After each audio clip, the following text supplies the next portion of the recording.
Hi guys, it's me Karen from Karen's Intuitive Jewelry. How are you guys doing? I'm doing well.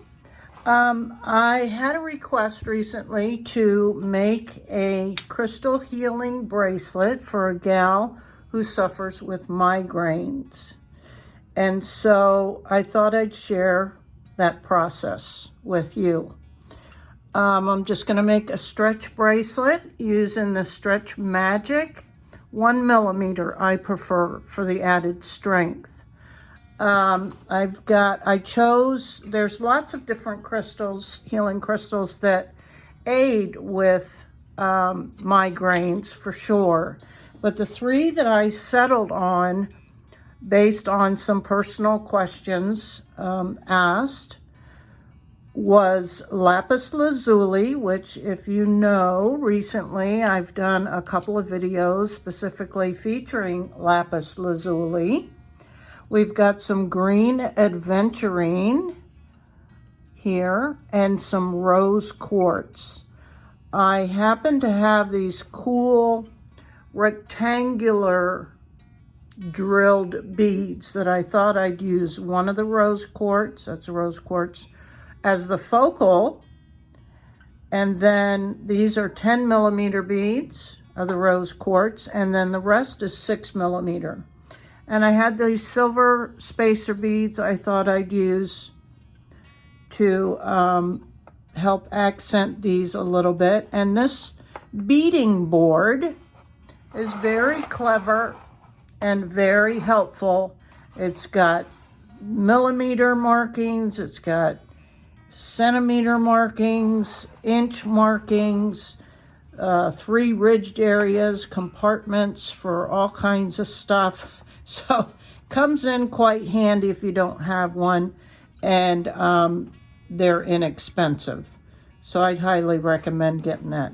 Other than your beads and your Stretch Magic, the only other thing you really need as far as tools to make stretch bracelets is maybe a pair of scissors, or this is just a flush cutter, or whatever you have on hand to cut the proper strength, and then maybe a little bit of glue to kind of secure where you make the knot.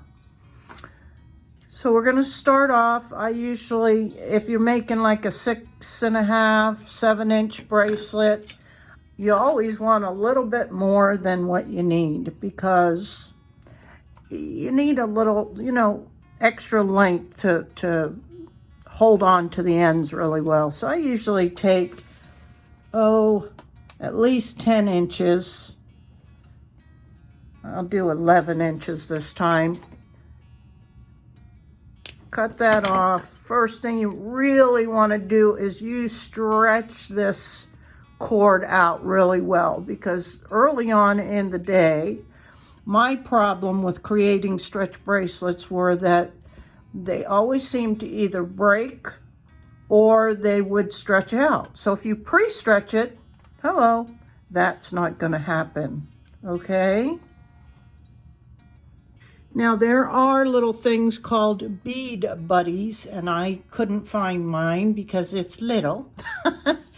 But it's just a little something that has like these springs that you pinch on the end. That's kind of just a bead stopper. But come on, you can use whatever you happen to have. A little clamp, you can put tape around it. So I just grab whatever I can find. And if I can find my bead buddy, I'll use it. But if not, I don't. So I kind of just start in the middle and focus on doing one side. Now, I'll admit to you, because I have a bad neck, that this isn't always so fun for me. I mean, I love creating and making jewelry, but because I have to sit at a table, I guess I could sit in my chair, my recliner, but anyway, I have a bad neck, and the sitting upright doing this, my shoulders and neck really start to bother me. Then I end up with a headache, and I'm pretty miserable. And to be honest with you, when I do get around to making these kinds of things by special request, the actual putting the piece together is easy and takes no time. It's the design layout that I spend all my time on, and finagling with this and finagling with that. Does this look right? Does that look right? Then what ends up being the final challenge is getting it the right length.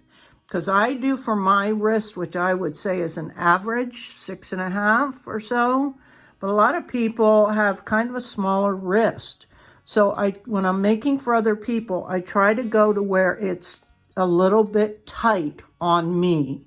And then that way I know that it'll fit a smaller wrist, my wrist, and probably not a much bigger than that. But if that's the case, then a special request of a size would be in order. So I'm gonna just go ahead and continue. I like these little spacer beads. And because if you've watched any of my more recent ones, I discovered and identified that the number 3 is a really special number for me. I think it's like a spiritual number for me. It shows up all the time. I use it a lot. It just feels right, like when I'm composing a letter or whatever. I use 3 exclamation points or 3 emojis, or yeah, it's weird. And I had never noticed that, but I looked back on a lot of other correspondence I had, and indeed, it is true. It is true. So this is what it's going to be. Now, what I found in a design using 3s, that it oftentimes, if you're trying to do a mirror image, say to mirror the same design on this side, yes, I can do up to this, but when it gets around to the final end, it doesn't always work out as far as groups of 3 because it's uneven. So what I have found works pretty well to solve that problem is to then I scatter them at the end. So I don't have to worry too much about that. Oops, already had a blue. I'm not doing 3s. Have to break it up now. So I'm going to go ahead and continue off camera and come back. And as you can see, I did a mirror image on both sides with an equal number of beads. And then you always want to be mindful of where you're going to place your knot. And you can use different things. A lot of people use those crimp beads. They're okay, but if you're going to do a nice bracelet, you may want to get like a sterling silver one or stainless steel, because those little things tend to tarnish pretty quickly and lose their luster. Or you can go with a large hole bead, and this is a stainless steel, so it's not gonna lose its luster and it will last forever. And the reason for that is once you get the knot tied and it dried after a little dab of glue, you can then maneuver the knot to fit inside that hole, and it's hidden. And a lot of people don't care too much about that, but I think it's aesthetically unpleasing to my sight when you can see the big knot. You know what I'm saying? Anyway, so there's that with the bead on the end. We're going to do the tying. I want to see how long this is. Let me back off again a little bit. And this is a great little mat because it's, again, got all these measurements and everything. Makes it pretty easy. So this, in its full length, is just at 7.5 inches laid out. And so we're gonna tie one knot, and you can pull it good and tight. And then the next knot is going to be, it's called a surgeon's knot. So once you pass that through, you're not gonna pull it yet. You're gonna pass that end through again a second time. So it's like a double knot, and pull it really hard, really hard. And then depending if you have room inside your bead, I'm going to do that again and do a second surgeon's knot. And for me, that was the key. Okay, and then let's talk a minute. I said we'll put a little dab of glue on there just for a little added reinforcement. I had this out, and I may try this one. But this one is highly recommended. It's GS Hypo Cement. I think because it's a little bit more flexible when it dries. This seems to be more like a super glue. I used that in another tutorial. E6000 would of course be really good, and maybe I'll use that one because it's flexible, so it will give a little bit. And if you can't get it out, you can always get a toothpick. And hang on, let me grab a toothpick. And I always have a little piece of paper, scrap paper or whatever, just in case, you never know. When working with glue, it can be a little messy. Okay, that should do it. There's a little dab. And I don't fret with this E6000 very much because it's really safe. So just put a little dab on there. And then I let that dry. Okay, put your cap on right away, and then get the rest of this out of the way so you don't get all sticky and get something else in it.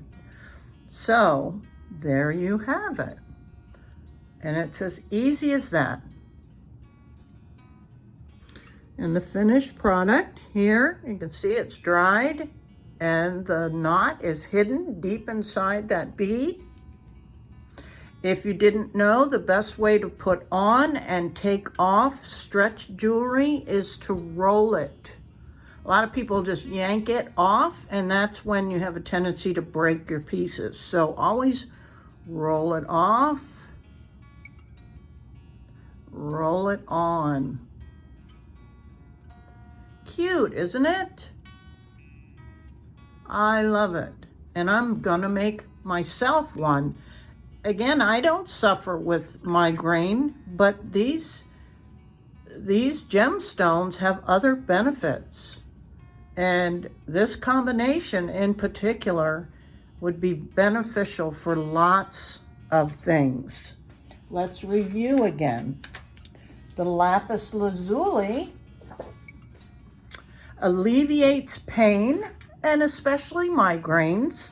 It benefits the respiratory and nervous system, the larynx, throat, and the thyroid, the endocrine glands, helps lift depression, cleanses and purifies the body, boosts the immune system. Lapis lazuli overcomes hearing loss, alleviates insomnia, vertigo, and helps lower blood pressure. The benefits of green aventurine is it supports the lungs, liver, heart, and helps sinuses. It settles nausea and dissolves negative emotions and thoughts, brings well-being and emotional calmness. Because as we know, a lot of the migraine headaches are caused from stress.